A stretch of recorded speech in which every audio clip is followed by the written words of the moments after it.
Barry Ferguson has been talking about one man, and one man only, and that is Lawrence Shankland. We all seen him on Wednesday night, and we all seen our strikers missing chances galore. Whether it be Danilo or Seema did score, but he missed a good few chances as well. But he's not an all-out striker, but I would begin to play Seema through the middle, considering he's getting so many goals through the wide positions. But let's see what we're talking about here, because Alfredo Morelos was linked, and Barry Ferguson has backed us to sign Lawrence Shankland over Morelos. But I think there's one glaring problem with that. Shankland will cost millions. Morelos costs nada. A big zero. And for me, that could be the difference maker.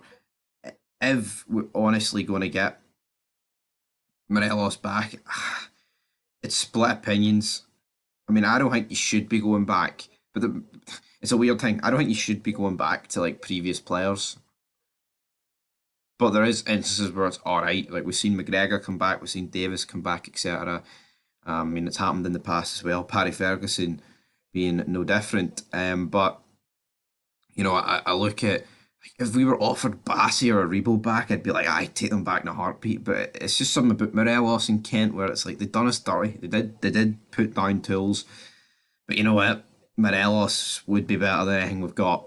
And apparently, though, Barry Ferguson has compared Lawrence Shankland to Teddy Sheringham and believes he's a ready-made Rangers centre forward.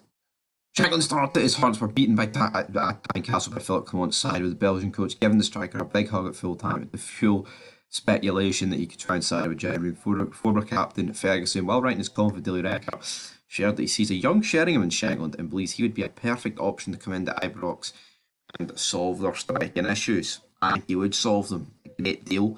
Problem is though, the money. What are Hearts going to, accept? Will they accept?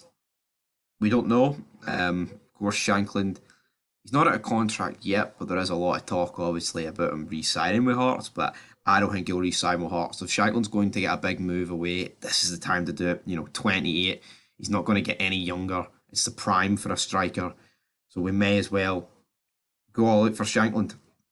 But we won't. We'll have a January window, where we bring in a few jobbers on loan, and that's pretty much what will happen. We'll have a shite window, we'll bring nobody in, and we'll be looking back in May and be like, well, that was a fucking disaster. And here, we've had windows in the past where I actually think on paper they look good, but it did not turn out that way. Like, we brought Aaron Ramsey and Amad Diallo in on loan. Like, on paper, but like, let's just look back at January 2022 before they'd even played a game. We've brought in Aaron Ramsey on loan, and we've brought in Amad Diallo, who's a Manchester United wonder kid. Now, albeit it turned absolutely tits up, but on paper, that looks fantastic. Now, hindsight's a beautiful thing. We'll have to wait and see when that January transfer window closes what we're looking like, but I wouldn't hold out much hope that Lawrence Shankland will be a Rangers man by the end of it. We should go get him, but I have no faith. Honestly, faith is at an all-time low.